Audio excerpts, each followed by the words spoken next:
drinking? You know what I'm drinking. Coffee? You know it. I am freaking dying. And we've been getting some pretty good sleep lately, but I just work. I mean, not the peripheral jobs, but the normal job is totally kicking me in the ding-ding. In the ding-ding? In the ding-ding. Well, everybody, welcome to Sound Pollution. Yes, welcome. Come on in. Unbuckle your pants. Have a seat. I'm really excited about this interview. I am so excited to talk to this individual. I mean, this man is like supermodel sexy. He has this great beard. I love his beard. And man bun that I can no longer support, but I like it. I'm just excited. And his songs are so great. So great. So funny. Reminds me when I was young and able to write something funny. On purpose. Okay. Ladies and gentlemen, we will have Artimus Wolz. Artie. Yes! In the house! Very, very excited about it. So what? We have been really working hard on the tour. We have the second venue fully solidified. I have my trepidations as always because it's a live show. And I'm not in control of everything, so I have trepidation. Is that really hard on you to not be in control? Are you a little bit of a control freak? No, I wouldn't say that. It's just I want everything. Would you though? Would you not say that? I really would. Julia? In fact, I'm saying it right now. This moment, I am not controlling at all. But the thing is I want it to be really good for the artists. And so that's causing me a big deal. But we did get the carousel opened up so we could support more performances. So yes. I am pumped about that. If you're still interested in being part of the acoustic show, send us an email at soundpollutionpodcast@gmail.com, or you can hit us up on Facebook, Instagram, Twitter, TikTok. I still am trying to figure out TikTok. I got to have more content, but I don't have enough time for more content. Just work your way into her DM, people. Just work it.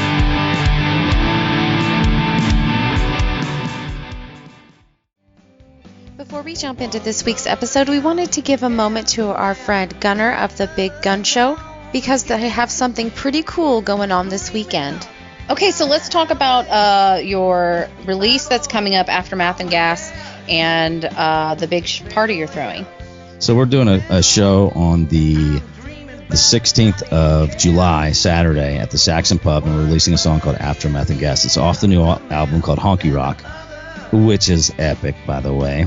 And it's a song about a guy that he loves this girl, but he sees her cheating on him, and so that's kind of what it's about. So it's either, the lyrics go, one foot on what is it? 1 foot in the aftermath and the other on the gas. Thank you, Uncle Brent. That's a great line. It is a great line, and it's one of the better songs I've written. So I really enjoy it, and I hope everybody else will. And if you do come out to the party, it's going to be epic. We're going to have special guests. We've got this whole new Honky Rock album. Yates was on it. It's dedicated to him. He's gone, but he's going to be there in spirit.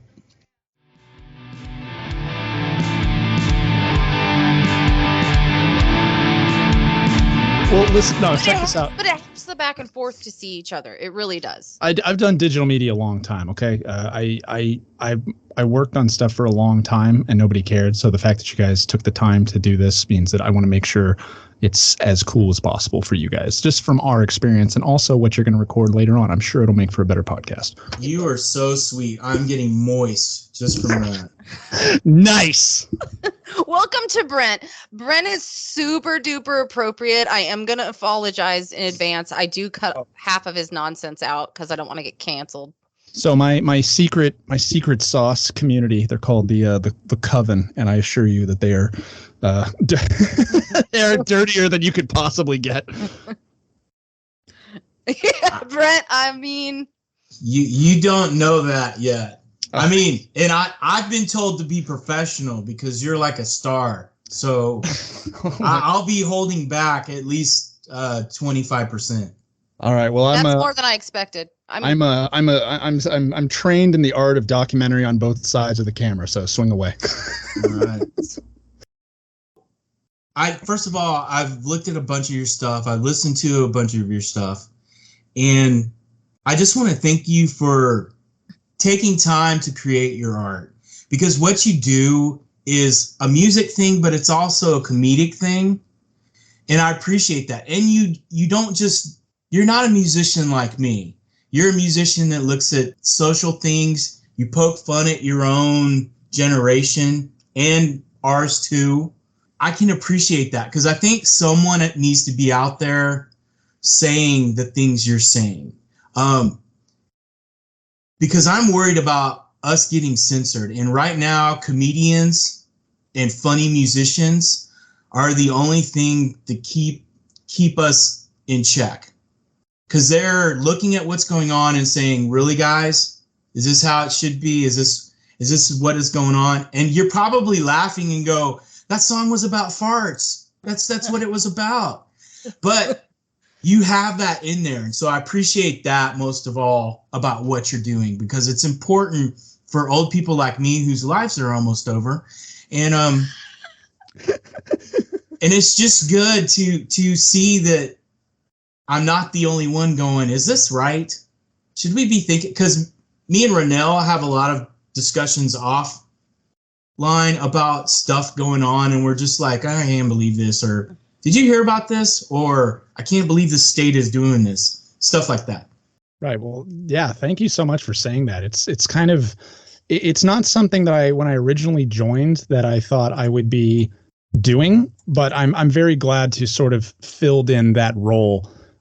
Because it was less than a year ago that, I had sort of given up creatively and making things, and I had to reassess what I was doing. And this entire era, the reason that you guys know about me started with me not knowing what I wanted to do anymore and not knowing what direction I wanted to go, and me just kind of turning on TikTok and just asking the internet, the just giant void, and just saying, I don't know, it started with, I had gone viral when I first joined TikTok. I was working as an essential worker at Trader Joe's, the #1 Trader Joe's in the country in New York City. And I had worked the entire pandemic.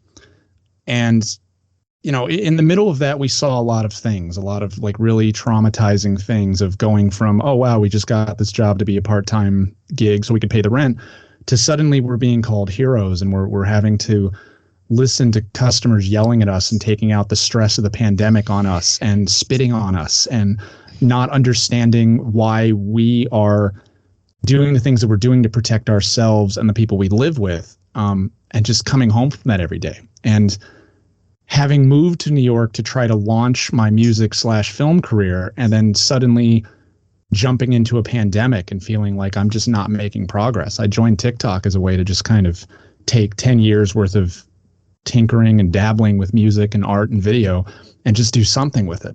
And I had found some early success in some videos, but it had been several months since I had gotten that dopamine rush of another viral video. And so I was just lost and I didn't know what to do. So I just asked the internet. I said, look, my analytics say that because of the thirst trap Trader Joe video I did, that thing was great. 93% of my followers are women. So, for once in my life, let me try something. Let me try not having the answer. Let me try not being clever. Let me try cutting myself and bleeding on a canvas and asking them what color it is. So I just said, what do you guys want to know about men? Truly, I'm in a committed relationship at the time.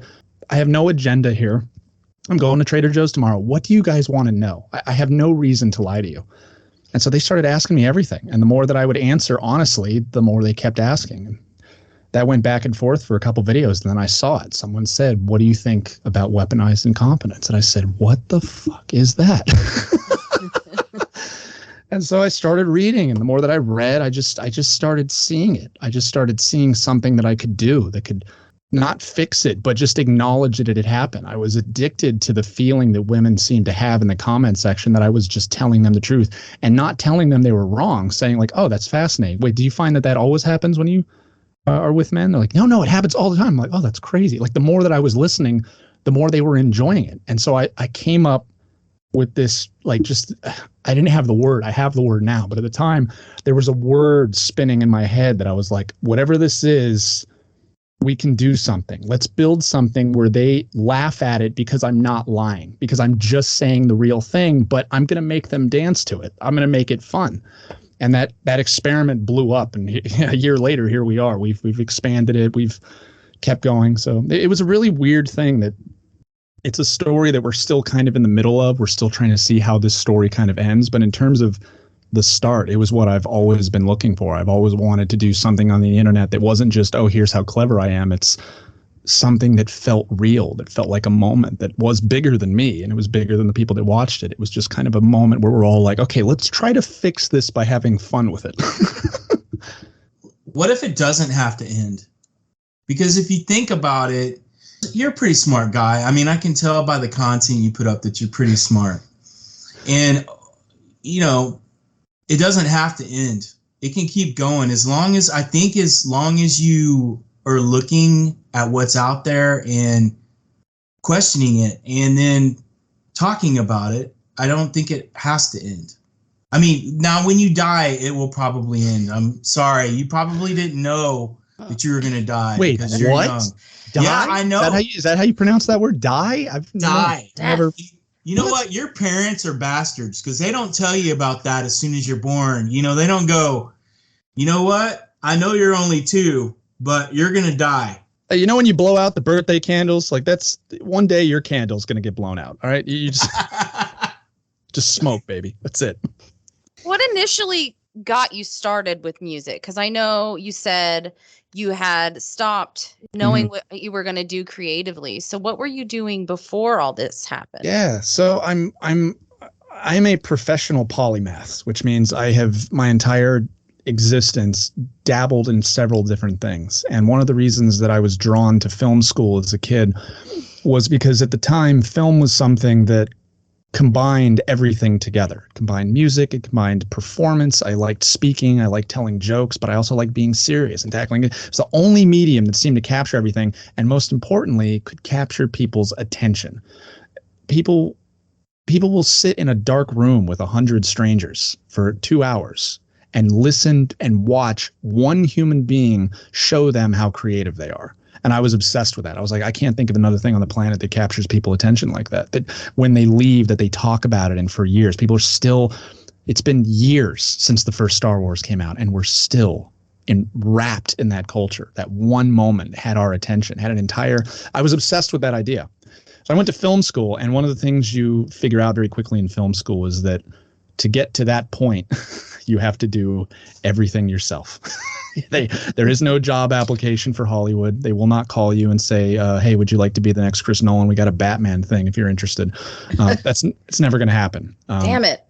So you have to do everything yourself. And so when I got to film school, I was expecting it to become like, I kind of expected it to be like Hogwarts. Like, oh, I'm going to be surrounded by other kids like me that want to do something crazy. And I was just severely disappointed. So I pivoted. And I started just learning how to make things. So one year I was like, got obsessed with podcasting. And so I started learning about the science of like, how do you put a podcast together? And then another time I started getting into documentary filmmaking because I found that communication study was diving more into the craft of filmmaking than the film studies department was. And in that pursuit, I discovered that I had to start making music because you want to score your own music. You want to come up with your own stuff. And I had a buddy who lived up the street from me that went to the same film school. And so he would come over every day and show me how to make music, and I would show him how to do video editing. And then I graduated, and then several years happened where I was doing client work. When you're a polymath, you pretty easily find very not well paid work. Like, oh, we need you to do all of those things you're qualified to do for an hourly rate of like $10 an hour, right? Yeah. So I did that. And so I was just, for my entire 20s, I was constantly stressing about, how do I prove that I'm the smartest person in the room? How do I get this big Netflix contract? How do I prove that I'm the genius and that they're going to watch me for 2 hours? And it was a massive failure. Everything I worked on, nothing took off. And so when I turned about 26 or 27, I had like an epiphany. I went to a music festival and I had been listening to music for 10 years. And I just said, dude, I think I got it all wrong. I think music can do more than anything else, because I had noticed that no matter what project I had worked on over the last 10 years, music was the one thing I enjoyed making. And it was the one thing that fascinated me. I love listening to Hans Zimmer while I'm editing a documentary, you know what I mean? Or just some of the things that electronic music could do. So when I was 27, I said, you know what? I think I want to be like a musician, electronic artist. I want to be like a Porter Robinson or a Calvin Harris. I want to be someone who makes like really ethereal things. And there were musicians that I was obsessed with at the time, and how they had crafted not just music, but a universe. You know what I mean? Like they didn't just have an album and, oh, here's me on stage. I like the bands or the music projects where like you felt like it was a world, and you can almost hear what another installment is, or you'd hear another song and be like, oh, it sounds like that so-and-so made that, or they're like related somehow. And so I started making music. I did my first live show. It was strictly electronic music. It was like abstract. I did a couple of EPs. They were experimenting with some new sounds, but also trying to figure out like how the hell you make music, like electronic music. And then I moved to New York about 4 years ago. I called my brother and I said, I'm unhappy. My job is horrible, and I want to do music. I think I want to do stand-up comedy too, weirdly. I don't know. I've been obsessed with that my whole life. He's like, dude, just come move to New York. Like, come live on my couch for a year. We'll figure it out. So I moved there, and I was making music, and a year later the pandemic hit, and suddenly all those new plans were gone. I couldn't play. I wouldn't be able to play my first big venue. I wouldn't be able to do this. I wouldn't be able to do that. But I've always been clever. I've always been able to pivot. So I made a virtual DJ show. It was actually one of the first ones ever. I spent 6 months. I was like, you know what? Forget this. I'm not going to let the universe take this from me. So I used all of my skills in animation, video editing, performance. I made a new album, and I animated a virtual DJ set. I computer generated like a little table, did the visuals. I projected myself in there. It took 6 months to make, and I debuted it live streaming wise. And that was the first time I learned how to do live streaming. And we had about 300 people watch it. All people that I knew from Trader Joe's, people I had met. It's on YouTube now. It's pretty. I'm still really proud of that project. And so that was my debut as a musician. I'm going to do electronic music, and I'm going to figure out a way to do like experiences. But then the pandemic kept punching and kept kicking, and a year still after is. that, yeah, still is, right? Year after that, everything faded. The dopamine of finishing a big project and finally fulfilling the prophecy of becoming a musician had faded, and the job was getting worse. They started cutting hours, and corporate was doing things to make us feel like we weren't going to survive. You know what I mean? It got really scary. So I joined TikTok just to not to get famous, not to get a Hollywood contract, not to do any of this, just to do something, just to have a hobby between working a 5 p.m. to 1 a.m. shift where I know people are going to spit on me. And the craziest thing happens, that thing is the thing that ended up taking off. So yeah, we made random videos trying to figure out my voice. And then, when incompetence hit, it was different. It wasn't a situation where I was trying to prove myself. It was like everything made sense. It was like, no. It's okay that you went through trauma. It's okay that you didn't have the greatest relationship with your father who did weaponize incompetence. It's good that you spent 6 years learning how to do electronic music. It's good that you figured out how to make a universe instead of just a single song or a single album. And it's good that for once in your life, you are listening and not trying to prove how clever you are. And it worked out. And so we've been building this universe, and I figured out that the word is called chaos. It's the idea of saying what everyone's thinking, but doing it in a way where the people that disagree with it, even if they disagree with it, that disagreement's not going to stop it. Okay, great. You think that you not doing dishes is okay. That's fine. Your wife is still going to hear that song, and she's going to sing it to you every single time you don't do it. You will never. There's a song on my new album, the intro. One of my favorite things is there's an introduction to the album that kind of tells the story of the album, like how it got made. It self-contextualizes it so that if you were never on TikTok, you'd get what was going on. And towards the end, I'm literally just taunting men. I just say, you can try your tricks on me, but it's not going to work. If you don't do those dishes, you're going to hear the end of you're going to hear my song until the day you die. So we have a lot of fun with that. Sorry, that was like super long, but it's a story that it's hard to tell because I'm still in the middle of it, and it's still beautiful, and it's weird, and it's hard at the same time because I'm someone who always thinks that I've always hated the things that have happened in life. And this has been the first 6 month period where it seemed like it was supposed to happen. And I hate that phrase. You know what I mean? I don't know. Mm-hmm. Go ahead, Brent. So basically, I like went all up into your business. You probably felt me there earlier today. Day 2 of the conquest. But so I went in and looked at all of your social media. I mean, every part of it I could find. Your TikTok, you have over 640,000 fans. You have over 12 million likes. Your YouTube, you have over you have a lot of subscribers. He's like, I can't even read my own writing. He's and like, then, a lot. And then what totally killed me, because I was afraid to go to Spotify because I liked all your stuff. You know? Right. And I'm a musician too. And it kind of makes me bitter that I only make 0.0008 cents a stream. Yeah. It kind of hurts my feelings. But I went there and I saw yours, and the first thing that popped up was, oh, I have over 16,000 monthly listeners. And I'm like, that bastard. And then I was like, I went into my artist side and I was like, okay, I'm going to compare him to me and see what all's going on. 3,000 followers, 1.5 thousand streams a month. Mm-hmm.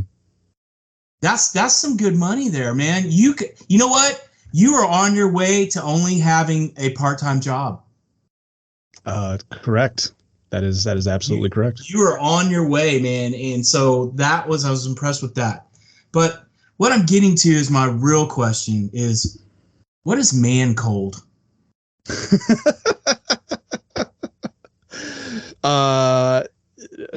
think it's the plague. Yeah. Okay, yeah. So see, I can already tell by her face she knew exactly what it is. So man cold is a phenomenon where for some reason married men in general, like our pain threshold is so low and we are so offended by the concept of not feeling 100% healthy that when we get the slightest inconvenience that is thrown at us from our body and our immunity, we act like we are dying. So man cold is it's basically you getting a cold but acting like you're dying, essentially. And it's apparently, I say apparently, I mean it's obviously, like, it's frustrating for women who are like, oh, I went through pregnancy twice and you got one cold and suddenly woe is me. So I have a song on my album called Man Cold that we have a little bit of fun with that. Yeah. I can't wait. To be honest with you, I was thinking it's because, and this is my personal thing, my entire life I have been sweating my balls off everywhere I go. And there's always one woman complaining about how cold it is. And so I thought it was about that. Would you like to know why? Because it's cold. I keep it cold. Now that I have kids, I understand. You know, they're not any good if they're popsicles, you know? Yeah. But anyway, so I thought it was literally about men always have it so cold, but maybe they don't. And that makes sense about your song, though. Yeah, and here's what I enjoy about what I'm doing now. And again, I've only been a comedy musician for about 8 months now, but here's what I'm enjoying about it so far, is that it is a very interesting form of alchemy. So while you were talking just now about what you thought man cold was, I was paying very close attention to the facial expressions that she was making. And I noticed that, you know, that always fascinates me, is that we learn that very early in film school, is that, you know, when you edit something and you put together a movie, you have to take into account the fact that every person that comes into the movie theater is bringing with them a lot of creative decisions. If you have a scene that is 3 minutes long that features sexual assault, someone who is actually a sexual assault victim, that scene will appear to be 20 minutes long, if you get what I'm saying. Like, that is a really long scene to endure if you've gone through that. So everybody brings new things with them. So while you're discussing your theory is man cold, is hilarious, by the way, her facial expression is telling a different story. Her facial expression is telling me that she has experience with seeing men either have a low pain threshold, or that it makes her feel as though okay, well, if that level of pain is unacceptable for you, why is it acceptable for me? So that is obviously a huge issue in a lot of... once a month, I feel like I'm dying, but no one cares. Right. And also, so going from that right there, that visible difference, and now suddenly I'm sitting in the middle of the woods with a piece of paper and a pen, and I'm asking myself, okay, is there a way that I can flip these two people's emotions? Is there a way that I can get her to laugh and him to be like a little confused and maybe him a little uncomfortable, or maybe him and so that's where the fun is, right?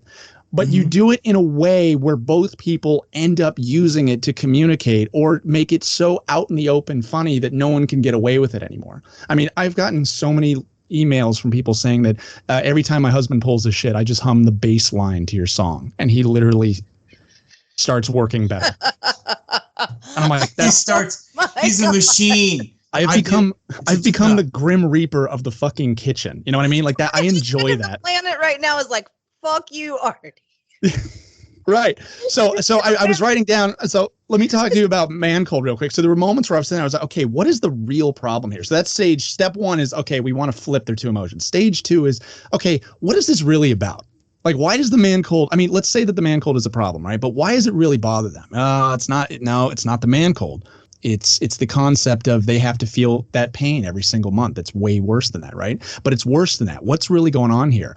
Oh, so then I have to start thinking about my ex-girlfriends, and I have to start thinking about women in my life and my friends and what they go through. And I start remembering they never get their diagnoses taken seriously at the doctor. Every time they tell the doctor that they are in horrible pain, that their insides are ripping them to shreds, they give them birth control and say, get over it. You know what I mean? Mm-hmm. That's what's going on in here. It has nothing to do with the man cold. It has to do with they're not taking seriously. So knowing that, now we can have some fun with that. We can say lines in the song like, my wife is like really giving me a hard time for nothing. Like I know she's been pregnant for like 8 months or whatever, but my fever's 98.7. See what I mean? It's like, so that's what I'm saying. Like you write one line that by one literal decimal point, 98.6 versus 98.7, your reaction to want to hit that character is like hilarious. It's like, you fucking dummy. And see, now both of you have the exact same facial reactions. You're both smiling and you're both laughing in the exact same way. And that's what I live for. Yeah, but it doesn't make me uncomfortable. But there's different kinds of uncomfortable, right? So there's like obvious uncomfortable where you're like, wow, I'm uncomfortable in this conversation. But there's also uncomfortable where like, okay, now I feel like that if I ever get a cold again, I feel like I probably shouldn't complain too much about it, right? Like it's not a serious uncomfortable, but it's I'm going to play the song for her, and then I'm going to lean into that. That's a choice. That is a choice. You may have a real injury after that. He might. It's Julia is so patient. She's so patient, and I don't know how you got so lucky. I've murdered you. Everything we kind of do in our relationship is just really cool, and I'm very fortunate because she helps with the creativity that I have, even though it's nowhere near compared to yours. But she helps with that, and me doing that is also me recognizing that there is a difference between us. Right. But I just do it the opposite way. Right. And what's awesome about that, though, is that it doesn't sound like it's a malicious thing, too, right? Because, we can debate for hours as to whether or not there actually is like a difference between the culture of men and culture of women. I am of the opinion that because of the way that we toxically raise ourselves and we are raised by society, that men are at a huge disadvantage because we are never willing to do the work to fix ourselves. And it's a problem. And then like the fact that we get all of our dating advice from other men in the same grade as us, it's ridiculous. Dude, here's what women want. Really, Jeremy, who's also in the 7th grade, please tell me what women want in a relationship. It's always a Jeremy, isn't it? It's always a Jeremy. Oh my God, now I'm thinking of every Jeremy I've ever dated. Right. So it's like, so there's that, but there's also like, the maliciousness is the issue, right? Real maliciousness. Like one of the things we talked about in the early days in the Incompetence saga, right? When I was making videos, is, there are things I was very clear. Like, there are things I'm not great at, but there's a difference between not being good at it and like willingly not wanting to learn or get better at it. So what you're describing is like, it sounds like super healthy. Like, you guys have a lot of fun. You guys joke around. Like, you can go, that is a really good thing. The problem is that there are a lot of ones out there who don't have something that's operating at that high of a dimension. They're literally just weaponizing being dopes in order, like, okay, really, you can schedule a tea time, but you can't schedule a doctor's appointment. Like, you know what I mean? Like, it's just a weird situation. So I don't know. You guys seem awesome, by the way. I really, thank you. Girlfriend gave me chores, but I don't want to do them. Gotta be a way I can get right through them. But to try a brand new form of a gaslight, gonna make her do them, but first I gotta ask, right? Listen, babe, if I do it, I'ma mess it up. Listen, babe, is this the way that you wash a cup? I can take the trash, girl, I'm not that stupid, but could you maybe show me how to do it? Dance, dance, about to do my little incompetence. Dance, bound to do my little incompetence. Dance, bound to do my little incompetence. Dance, about to do my little incompetence. Verse number 2, and I have to build a cabinet. Promise that I'd do it last year, but I haven't yet. Really need a way I can get out of doing it. Lazy boy day, and I don't want to ruin it. Listen, babe, I got sushi for our din-din. Listen, babe, how about a movie and a night in? Now she's laughing at her man Ryan Reynolds. $20 sushi, and that shit is paying tenfold. Dance, dance, about to do my little incompetence. Dance, bound to do my little incompetence. Dance, bound to do my little incompetence. Dance, about to do my little incompetence. I'll tell you a secret that you always knew. It's not that dumb, we're only playing dumb with you. Help me find my shoes, even if they're on my feet. Cause we're nothing but the devil wrapped inside a fitted sheet. Baby, dance, dance, about to do my little incompetence. Dance, about to do my little incompetence. Dance, about to do my little incompetence. Dance, about to do my little incompetence. Dance, about to do my little incompetence. Dance, about to do my little incompetence. Dance, about to do my little incompetence. Dance, about to do my little incompetence. So you started doing electronic music, and as somebody who used to DJ, and I'm not going to get my age, but I used actual turntables and a microphone. Oh, iconic. Iconic. What gear did you start on? What gear did I start? Oh, you're not gonna like this. So I actually started software first because I was. That's not that uncommon. Right. I was. We're kind of in an era right now where that is a lot of people's like you go digital and then you fall in love and then you start going like I got some Korgs I got my eye on, but believe me, but like. Yeah, so I started with software. I started with Logic Pro. It was kind of just like a simple. It's what my buddy Chris was using at the time. So you know how it is. Like you can use any different software, but I had a teacher who was my friend who was right there. That is really helpful because there's a learning curve with a lot of DJ stuff that people don't really think. They think, oh, you can just hit the button and the two things will do this magic. And it's like, oh no, that's not it. I wish that was it. Now I have a deck right now. I have a tractor control that I want that, by the way. It is so much fun, but it does have a sync button. But even with the sync button, it doesn't match the harmonies. It doesn't match always. One song might be 4/4, one song might not be. So yeah, technically the beats are on, but you still have to have that technical skill that a lot of people. I'm not trying to be mean, but they don't have it. Right, and. So like my specialty, like throughout my entire career has been like get good enough to finish something and then fill in the rest of your knowledge along the way. My brother currently has downloaded Logic Pro, and he's learning about how to make music, and so he's like texting me like questions and stuff like that.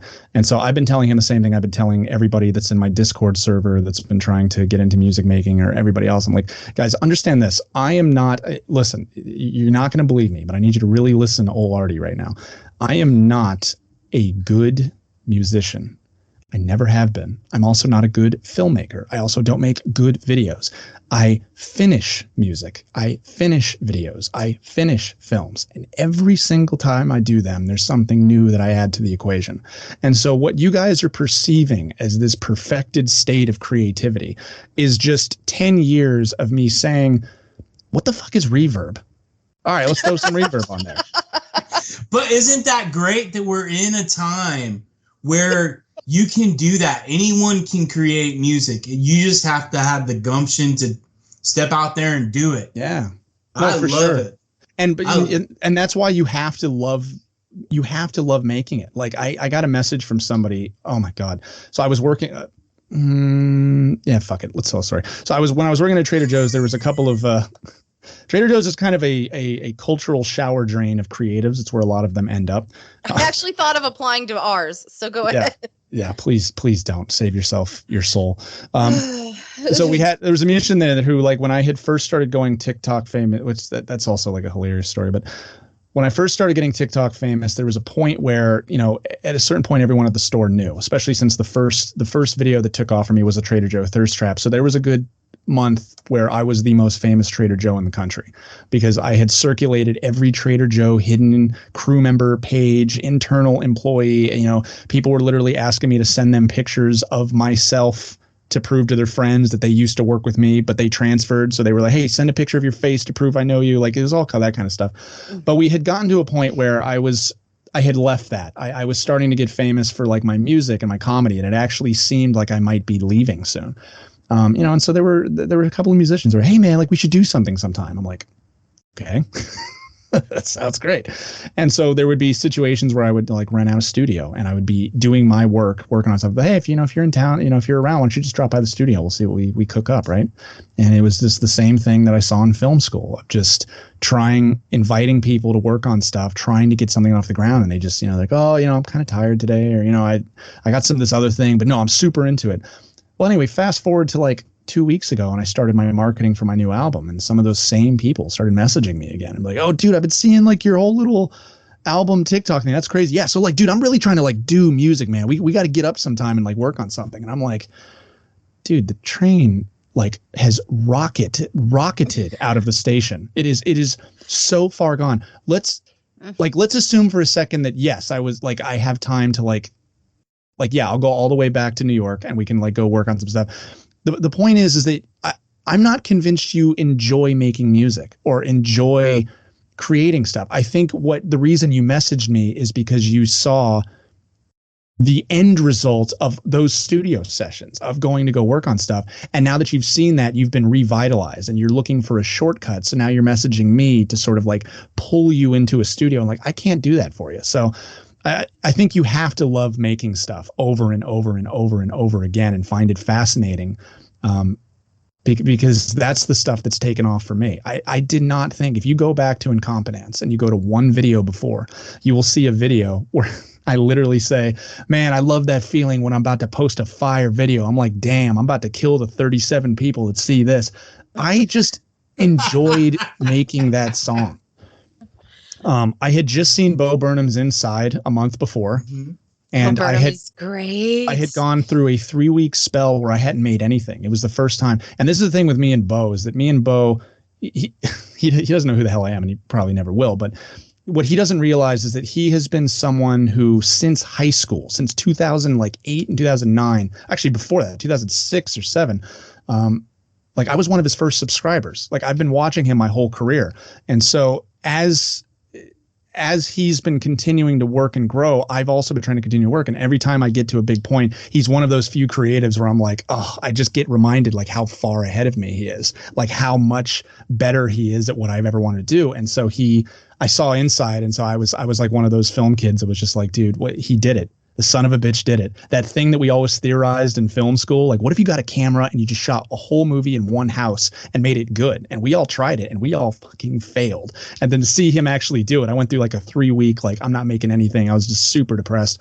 So to go from that to learning to fall in love with making things again, and then 6 months later, people in the comment section are comparing me to Bo Burnham is a crazy, surreal feeling.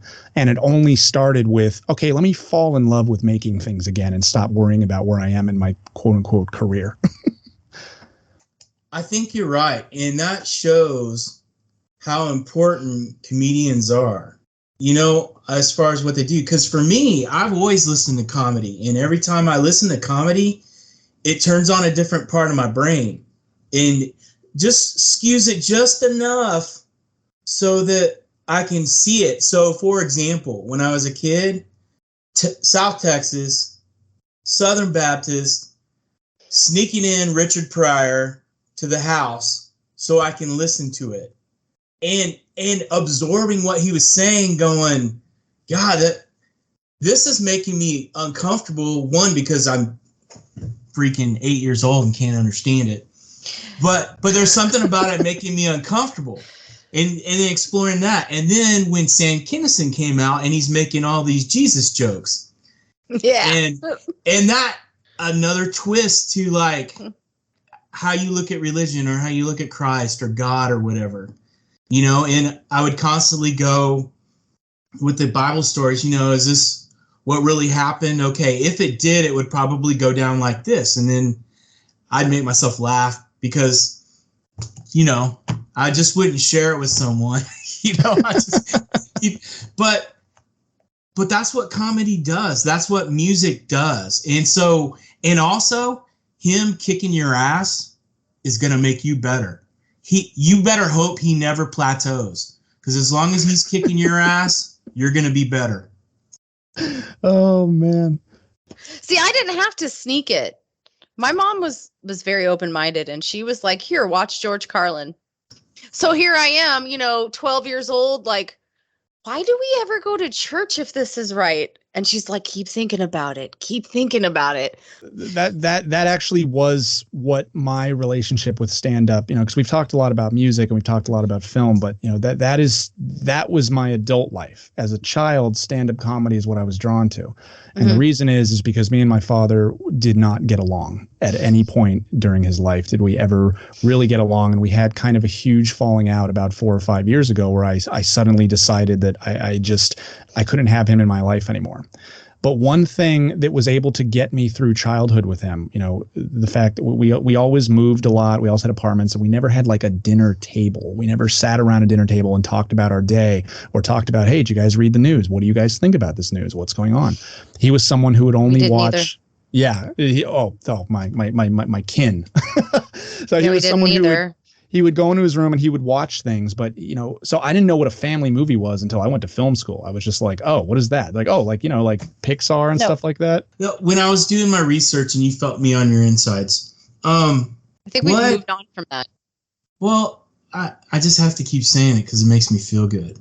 Tell me about your Netflix pitch. And are you doing another one? Because now I think you're at a place where you could really do something really cool. So just kind of talk about that if you can. I don't know if you can because I don't know, you know, anything pretty much. Right. So here's the thing is that, you know, for the last decade, I've been a creator who sits in his apartment and just kind of strokes his beard and tries to figure out how to go from being a kid in the middle of the woods to someone who can finally take these weird ideas I have for movies or whatever and then actually get them made. And having been through film school and spent every ounce of my brain power into studying case studies. How did this person get this film contract? How did this get done? How did that get done?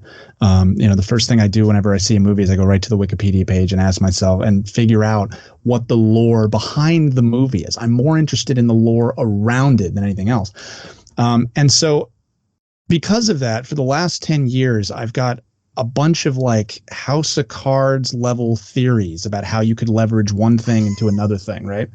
And I've always known that the first domino that would ever have to fall is that you have to, at some point, fall in love with what you're creating enough to make something that actually becomes a moment, that actually builds a community, that actually does good, because that will trump everything else. You can go viral 1,000,000 times and you will not get that call.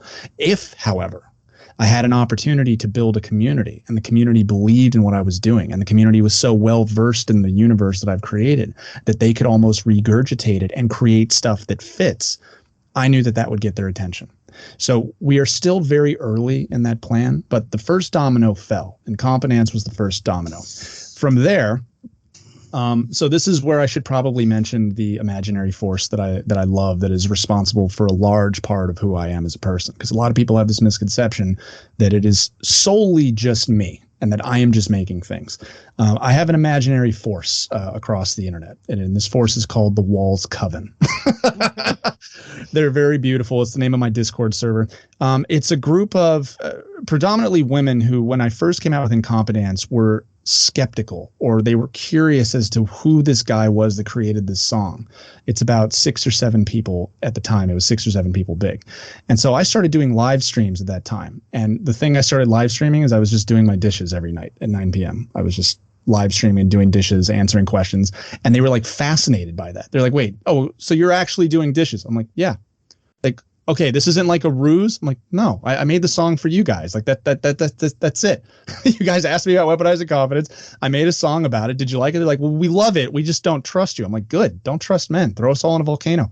Throw me in first. So we kind of built a friendship around that. And then after a while, they really started to figure out who I was. And they figured out that I did have good faith behind the things that I was making. And they learned more about me and where I come from. And so they banded together and became this little moderator group for me during streams called The Coven. And since then, we have grown exponentially. So behind me is, like, my Discord server is filled with about 125 people. And in there, we have various roles and various people that do different things, but we're all kind of on the same page. And they know that I have kind of an overall game plan for this album, for this era, and how it could eventually be done at the Netflix scale. Like, we could redo this and do the film version that's a little bit more fantasy. I have a drawer that's filled with 10 years worth of ideas for TV shows and movies. But the thing about Hollywood and all these things is that, you know, you can be as creative as you want. They really only care about one thing, and it's the one word that drives the traffic for everything. Podcasting, videos, movies, music. There's only one word that governs all of it, and the word is attention. There's a concept that I wrote about in college called mental real estate. If you were to take every moment that you are awake in the day, it's not a lot of them, right? What do we sleep for? A third of our lives? The other 2/3 of the day you're awake. But what are you doing? You're going to work. You're going to the post office. You have to go grocery storing. You know, you have things to take care of your physical body. In between that, there's like void spaces. Like, you're waiting at a bus stop that has no Wi-Fi. You know what I mean? Like that kind of stuff.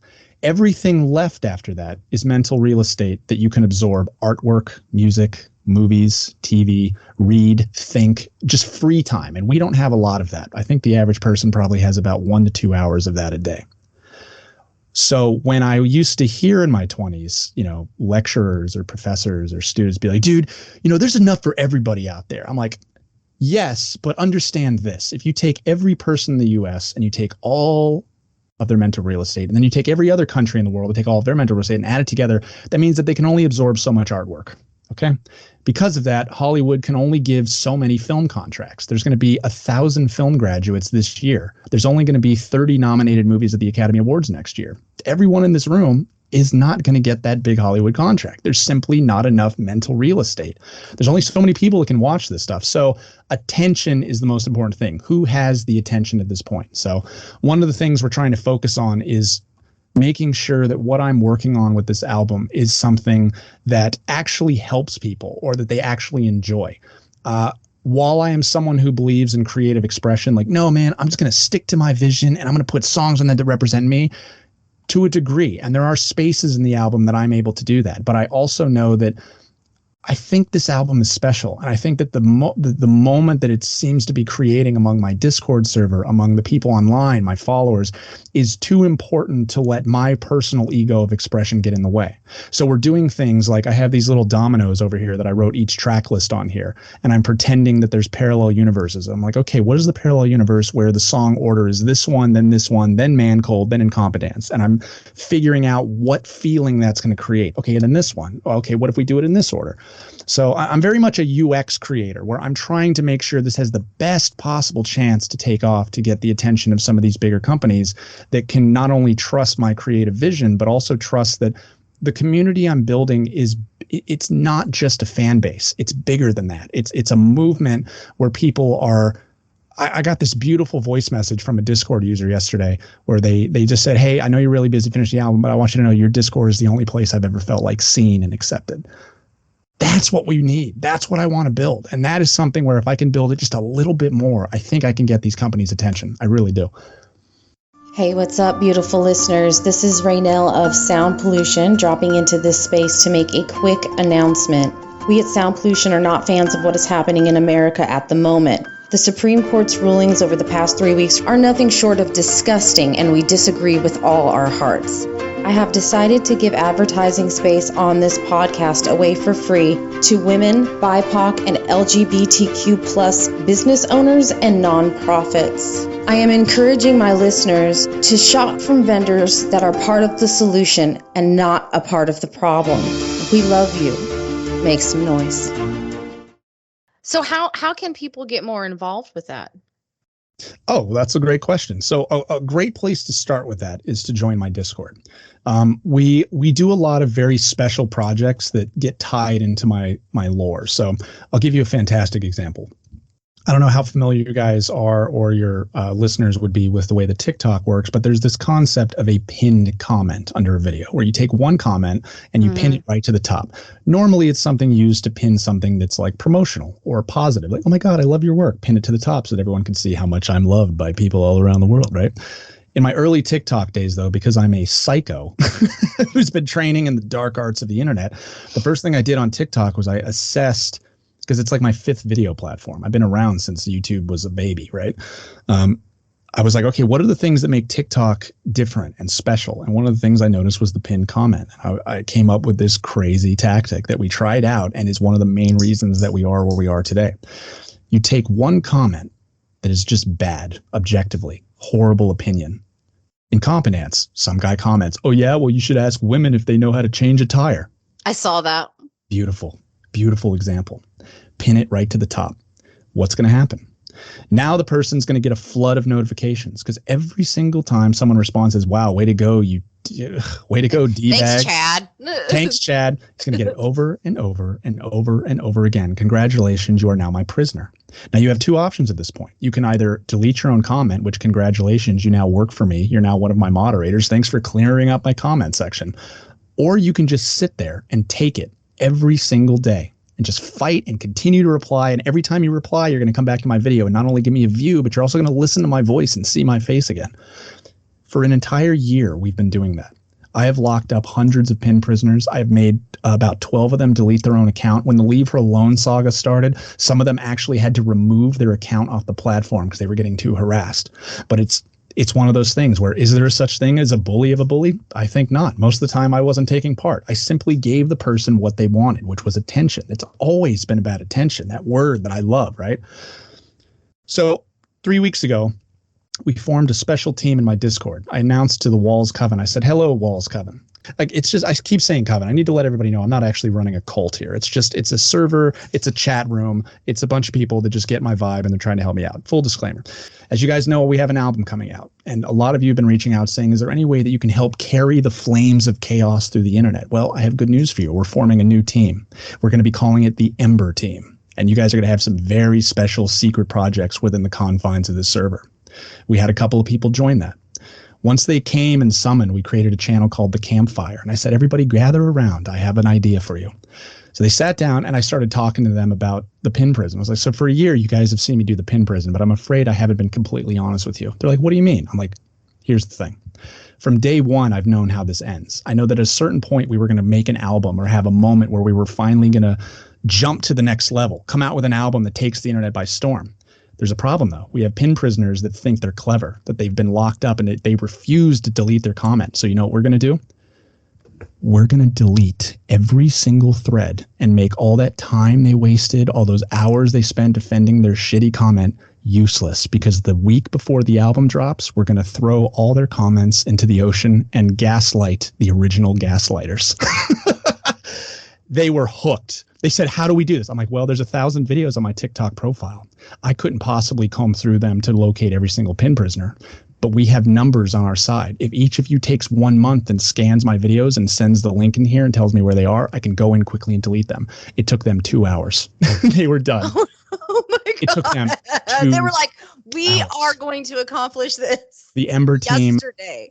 Yesterday. They were done. And not to mention that all my moderators are around the globe. So when some of us slept, the other ones started working again. So we do projects like that help me. And then today, you guys can go check it out. Today I released a video taunting all of them. It basically was a long video with the Joker soundtrack underneath. I said, hey guys, I want to congratulate you for making it a whole year. You guys defended your bad opinions. You weren't like the other guys that deleted your comments, and you stuck in there. You must be really proud, because now that I'm getting bigger and getting more famous, you're probably going to grow with me. In fact, they may write stories about you, about how, oh, that's the pinned commenter that made him who he is. But I'm afraid I have bad news for you, because I'm not alone. There's an entire team of people that fight for me, and they're called the Coven. And over the last 2 days, they've made every single one of you irrelevant. Congratulations, you're a nobody again. And then we went off into chaos.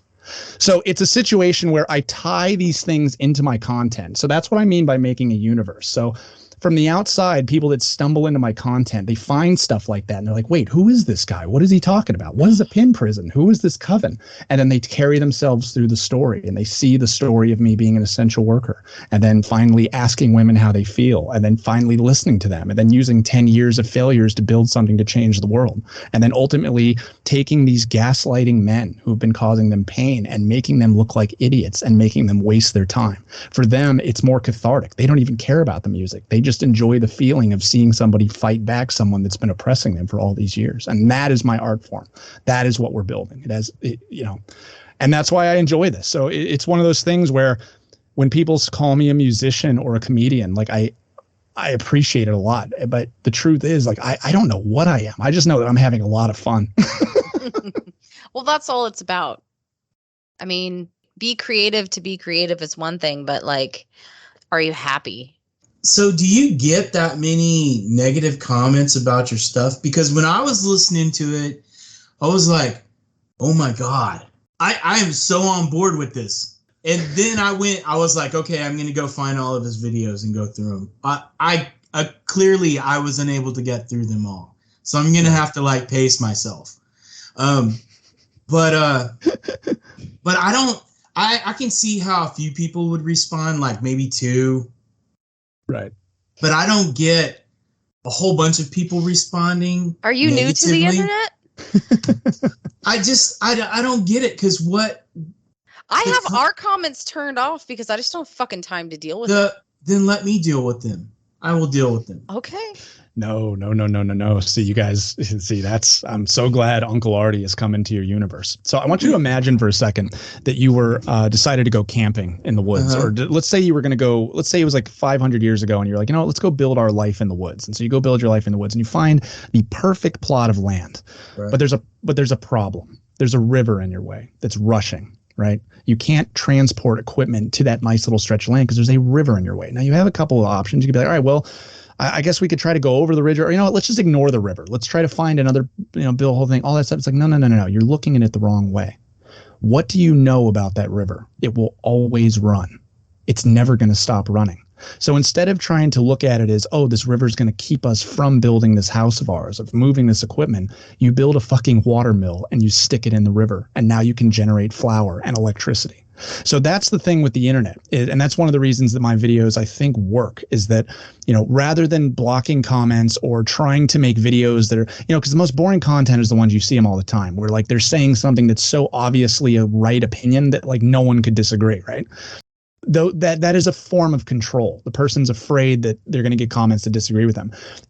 there's no opinion on the planet that people couldn't find a reason to disagree with it. So the only thing you can focus on is, do I believe in the message I'm saying? And if someone disagrees with it, am I prepared to fight them back?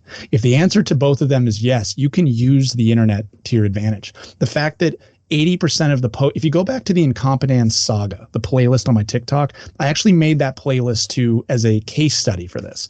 If you watch that playlist, it starts with incompetence, but it ends up being about the responses. I make response videos to the comments and build that and use that as a way to drive people to the original traffic.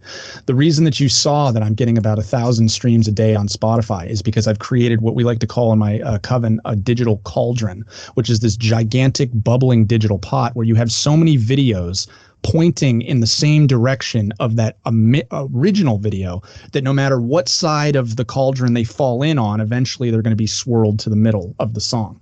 That's how you use them for you. So if I know that I'm going to make a song called Man Cold, I've already got 7 sealed envelopes that have comments of what I know they're going to say, because we did that with Leave Her Alone, where I sealed what they were going to say, and then I opened it on screen when they said it, and it became like a gag. Like suddenly they look like idiots. So we've already got sealed envelopes with my Artimus Wolz wax seal that my coven was nice enough to design for me. And they're so sweet. They send me stuff all the time. Sweet. And it just says, like, it says things that they're going to say that I know they're going to say. They're going to say, oh yeah, well, women, blah, blah, blah, blah. And then we're going to use that to generate more content. So I don't know. I focus philosophically on what I know is correct. And if I ever get to a situation where I think I misspoke or I said something incorrect, I make an adjustment. And I even just did I think I just did a video a couple weeks ago where I was saying that, like, guys, I don't have the best opinions. Sometimes when I say something, you guys think that I'm being very like, wow, he's being very harsh. It's like, no, it's because I'm trying to tell you exactly what my opinion is, to invite you to disagree. Because I think a big reason why evil is allowed to exist in the world, in politics and everywhere else, is that people like to live in the gray area to hide the fact that they're evil. So we've talked a lot about incompetence. Let's talk about Leave Her Alone. Oh, let's talk about that jam. Which, by the way, I had a moment when I went, I know it's like bad, you're not supposed to. I go for a run or a walk like every other day, and there's not a lot of sidewalks where I live. So like I've got like one area, or I can drive my car somewhere else. And in $5 a gallon, that's not happening. So I was on my walk, and this guy in his police uniform that I'm pretty sure wasn't real, in his weird car, sees me running, swerves his car, is staring at me, and I happen to have, you were like in a playlist of mine, so I just unplugged the headphones. And my God. I'm not sure if he heard it or not, but then also because I wanted to hear what Frico was going to do, so I took off my headphones. He actually went up the street, turned around, parked, and waited for me to leave the neighborhood before he left the neighborhood again. Wow. Did you weaponize me? Is that what you did? A little bit. I'm not sure if he heard it. It was just my phone, but I was just like, oh, the timing's so beautiful, and I'm just going to let it be. That's awesome. You know, it's wild. Like, that's not even the first, that's not the first time someone told me they did that. We had a couple of people on our server say, no, I blasted it because this guy was not getting the hint. And I was like, okay, all right. And now you've sent me an MP3. So see, here's what's going to happen now. It's getting downloaded directly to my phone. Yes. And the next time I go to a bar and a drunk old redneck thinks it's okay to grab my ass or the middle of my back as I walk through the room, I'm hitting play. Oh, well, I appreciate the product placement. You're welcome. No, that makes me very happy to hear. You know, it's weird to hear, like, you know, like we were saying, I think we all have a mutual appreciation for comedy, and the fact that you could like use it in the real world is kind of. I mean, like I said, I'm not sure if it would have made a difference, but I think the fact, I mean, that I noticed him and then I played the music loud, like you're not. Well, even if it makes you feel in that. It made me feel, yeah. That's a usefulness, you know, that has utility. Like, oh, you know, it's like singing row, row, row your boat when you have to go take the garbage out and it's dark outside. You know, it helps you get through it. I think it was more of empowerment. Yeah, for sure. So when I was listening to your stuff, I was specifically hearing cake. Oh yeah, a little bit of cake. I mean, now you didn't have a horn section or a trumpet solo, but your flow is very cake. Do they have an influence on you? No, but it's a couple people did point that out to me, and upon going back to listen to that, I was like, oh, I vibe with Cake. I vibe with it a lot. Like I think we have a very similar appreciation for certain styles and rhythms that I definitely resonated with it. It's one of those things where, like, you know, when people ask you your influence, like, you know, we're influenced by everything. I was influenced by a Paw Patrol song I heard the other day on TV. When I heard it, I was like, oh, that's kind of catchy. Like, I like that situation they got in that title sequence. But why are you watching Paw Patrol? Oh, I was in a store that had a bunch of stuff on, you know, previews, and they had Paw Patrol on. Market research for catchy melodies. No one's writing anything catchier than Kit Children shows. I'll be honest, the one thing I did not like about Leave Her Alone was the fact that you constantly abuse the guitar. Not. Where the hell is the guitar? I want a freaking guitar song. No, I think your content would be good for other styles of music. Mm-hmm. So, because when I heard your stuff, I was like, oh my God, maybe he'll send me some lyrics. Right. And I could put like my crap to his lyrics. And I was like, he probably doesn't want to do that because then I'd ruin his whole vibe and stuff. No. Well, can I tell you something right now? Inside the Artiverse, we call it. Inside the Artiverse, the deep confines of the Wolz Coven, we're just about to launch a new role within the server, and they're called the Wolves of Chaos. And this is a great idea that my coven came up with. The idea is that anyone who does a cover or does a remix of it are considered the Wolves of Chaos, someone who is howling into the wind and carrying on the message that we're sending here. So we're actually going to be really hyping up artists who run with my music and do other things with it, both in my TikTok, within my server. We have like a special badge and a special channel where they're going to be there. We're going to feature artists that do that.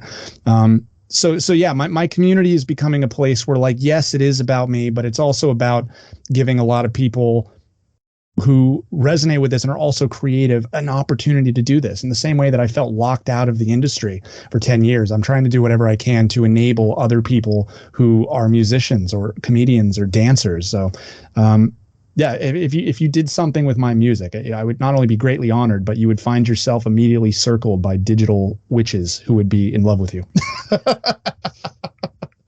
So get to work, Brent.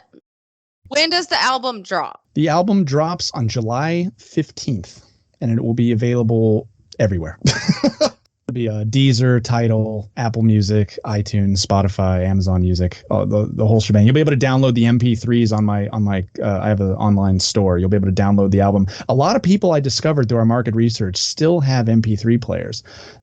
So right before. Hey, I love that. Oh, we're going to hype the shit out of it.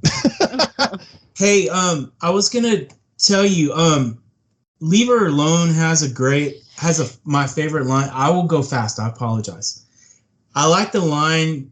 I don't think you know what to do with somebody else being the talker. I'm just here to steer the conversation or interrupt Brent, piss him off. That's all I do. I appreciate you guys. I'm sorry, what was that, Brent? My favorite lyric is, if I can't harass them, how am I supposed to sleep with them? And then the chorus kicks off, Leave Her Alone. Yeah. I love that. And then at the end of the song, you have hands up if you want to be left alone. What is that like in a live setting? I can just see it just being so fun. Live shows? What is that like? A live show? I was like, as an artist, I think about, the perfect show I want to build. And I was like, oh my God, if I had a song like that, right? And I could put your hands up in the air if you want to be left alone. That's just... So yeah, Leave Her Alone was very special because that song was not planned in any way, shape, or form. In fact, I've been recording a documentary about this entire saga since we started, getting behind the scenes footage of in between live streams, in between my coven meetings, in between other stuff. I'm just making video journals of like the different stages and how I'm actually feeling, because this has all been kind of crazy for me. And a week before Leave Her Alone came out, I actually had my first major breakdown over this album because we had, in my opinion, at the time, lost our way. I'm like, this does not continue on from incompetence. We're right back to trying to prove how clever we are again. I don't like how this feels. And so I stopped for 3 days And I was like, you know what, if I'm going to get this album back on track, I need to go back to what I was doing pre-incompetence, which is listening again. And so I went through TikTok and I just started watching videos again. And eventually someone said, yo, can someone make this? Some girl was talking about a story about her being harassed, similar to how you were being harassed. And then it's stitched with another guy who was like, can someone just like make this a song? And I was like, oh, I could do it. I could do that.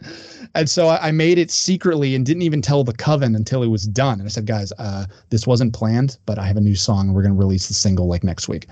The reason I say that is because I was so ready to get the album back on track, and I was so ready to try things that I had not tried before, that for that song, I experimented. Instead of like I'm in my recording studio now, instead of like recording it, I tried to pretend that we were doing a live performance of this song. Because I realized that about 10 dominoes down on my crazy plan is sometime this fall, we're probably going to do like a Chaos live show, and we're going to figure out how to translate it to that. So I was like, okay, so we need to start thinking about designing this music to be good in a live setting. So I stood up from this stupid chair and I turned the 4-bar loop on. We had done the chorus, we had done, the verse and all that stuff. And then it got to that last part where the kick drums is like, dude, and the synthesizer's going, and I just like had the microphone and I turned it on and I just put that on repeat. And as I was standing there, I was like staring through the wall and be like, okay, you're in a live show. You have gotten your album made and you're finally doing your first major performance. This crowd is filled probably with a lot of women who feel heard and who felt at some point in my saga felt seen, and they paid money to come see you, and they're now surrounded by other women who feel the exact same way. This has got to be one of the more empowering moments of their life. And so what do I say in this moment that makes them feel an instant connection with those around them? And I literally just put my hand, I said, put your hands up if you want to be left alone.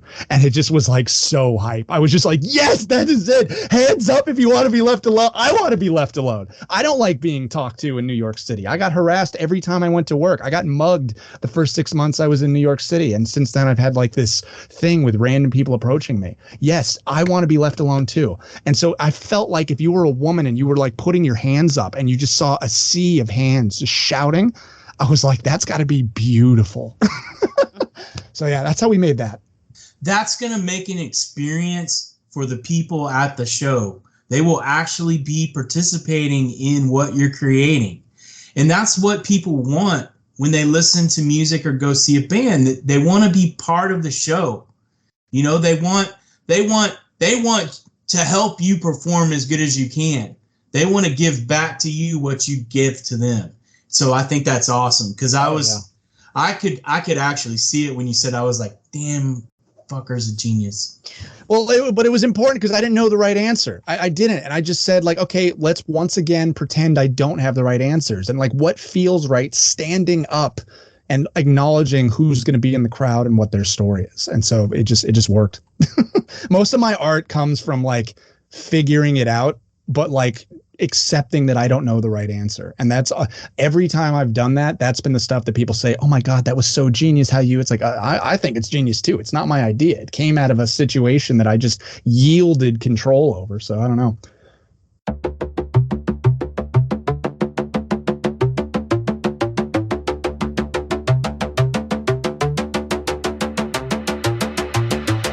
Sorry, ladies, I don't mean to interrupt. Someone tagged Artie, now the dragon's waking up. And I heard this woman's story and you couldn't make it up. And these men don't seem to listen, so it's time to shake it up. So Artie's back in the booth, about to burn the world down with the truth. Tired of all these little men trying to prove that they got a lot of game and they're really smooth, but they're not. Cause if she's in line at the store, leave her alone. If she's standing by a car door, leave her alone. If she's just walking back home, leave her alone. If she's just scrolling on her phone, leave her alone. If she's at the club with her friends, leave her alone. If she seems like she's kinda dead, leave her alone. Cause they'll say the same thing if you ask them. Shoot your shot is really just harassment.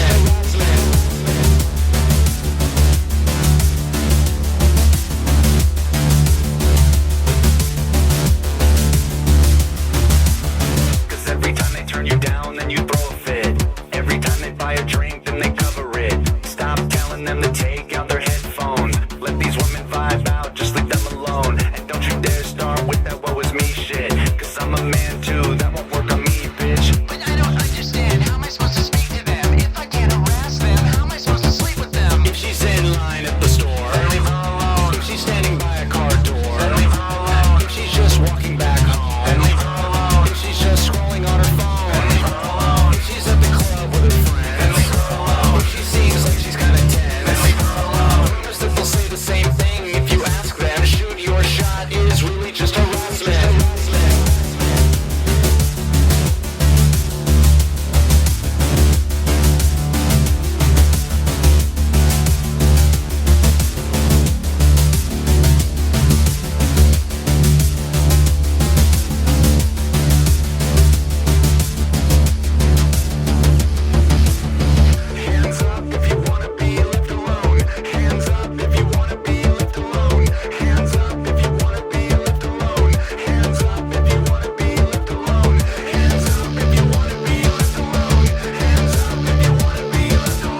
Hello, listeners. This is Raynell of Sound Pollution. I just wanted to remind everybody that we have an upcoming mini tour in the Austin, Texas area this October. Acts will include Thumper Salyer and Eddie Serber of RMA, Dark Soft, Masonic Block, Round Rock Rick, Trashy Annie, and of course your Uncle Brent. Things are ever evolving as we move closer to the event, so make sure you are following the podcast across social media for all the latest info. If you are interested in performing at one of the shows, especially our acoustic show, which is a benefit for Meals on Wheels, reach out to us at our email at soundpollutionpodcast@gmail.com. Make some noise. I think it's really cool you know what your demographic is, because that's important. Do you know what your age demographic is? Because pretty much, I mean, other than people like me, which I don't think there are a lot of, it's women. So do you know your age demographic or breakdown of age? Yeah. Like the back of my hand. And it's evolved over time. And what's interesting is that originally it was very heavily female, but as I've been making more songs that have been talking about other things, we started seeing that balance out, because it's like, you know, the fact that a lot of them were expecting this album to be a direct continuation.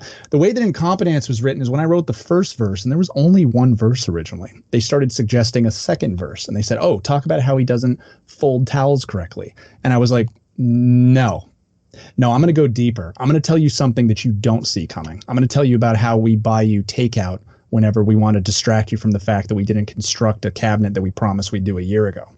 They're like, wait, what? That's a thing? Yeah, no, rabbit hole goes deeper than that.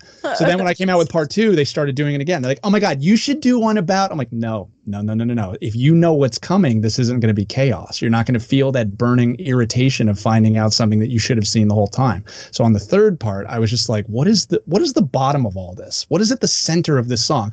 Oh, I'm just the devil disguised in a fitted sheet. I was sent here to destroy you.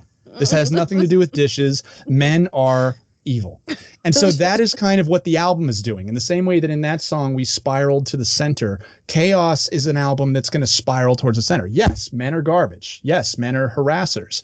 Yes, man can get man colds. Yes, I also get irritated when I don't know the password to my email.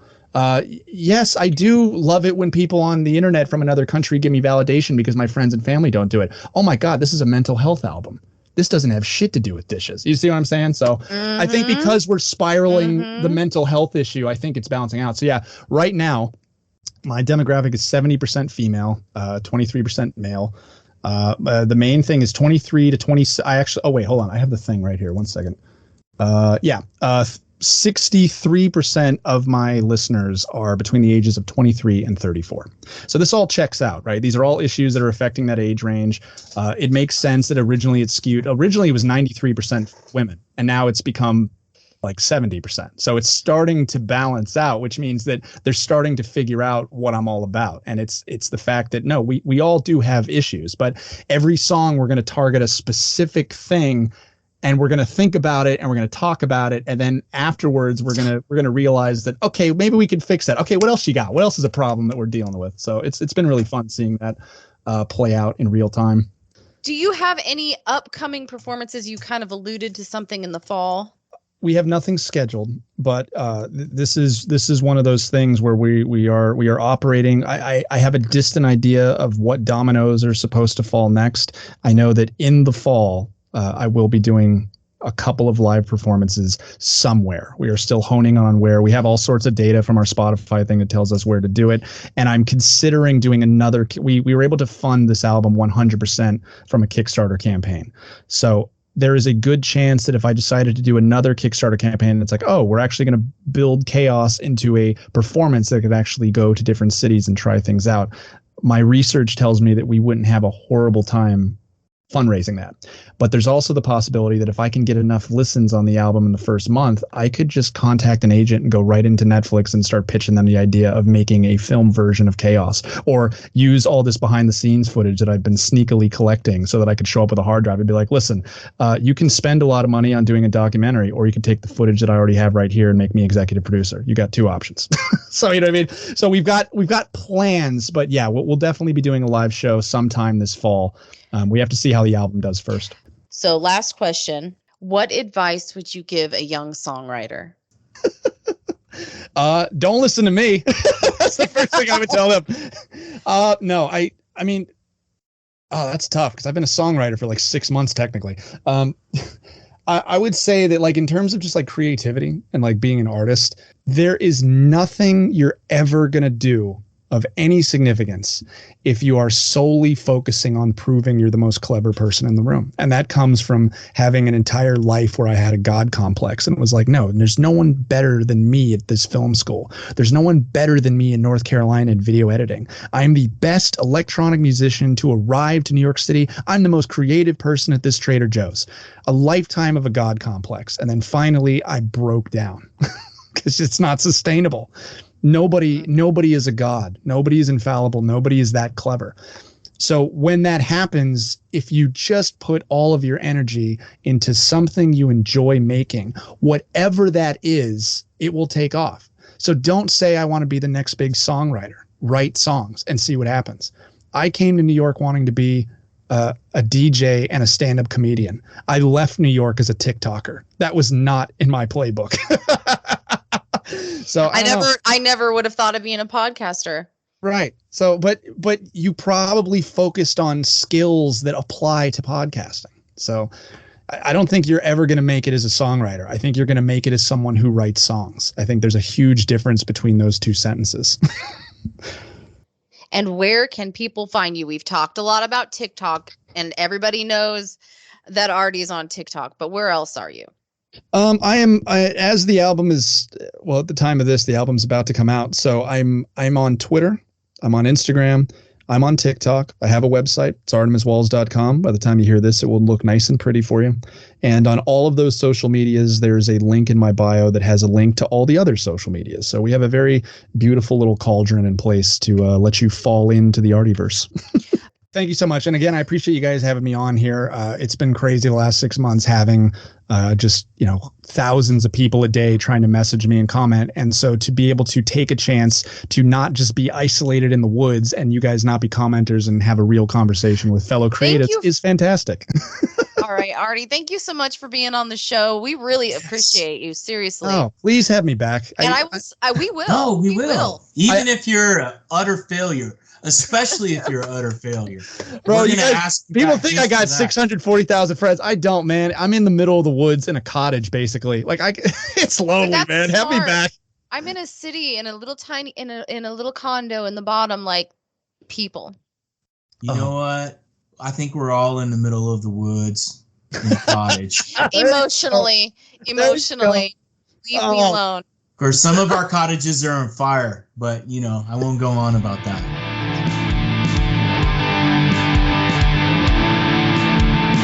Man, he's cool. I really like the thought he puts into what he does. I enjoyed talking to Mr. Art T. Thank you so much, Artimus, for being on the show. We can't wait to hear your album, which will drop 2 days after this episode. So drop down into that episode. Oh, we are special. Drop down into the description section below. Go to the website. Buy the album. Support the independent musicians. Buy their music. Buy their merch. Website. Right. First because below. If you don't support them, they'll have to support themselves. And that sucks, being one of those people. Help us help them as well by going to our Patreon. Yes. And becoming a patron. A patron of Patreon. And I know there's not much on there right now, but that's only because we have like 2 patrons. We're going to start doing little mini shoot the shits and throw a song in here or there. Shoot the shits. Shoot the shits. I know. Thanks for hanging out. For listening. Download the episode, support independent musicians, and make some noise.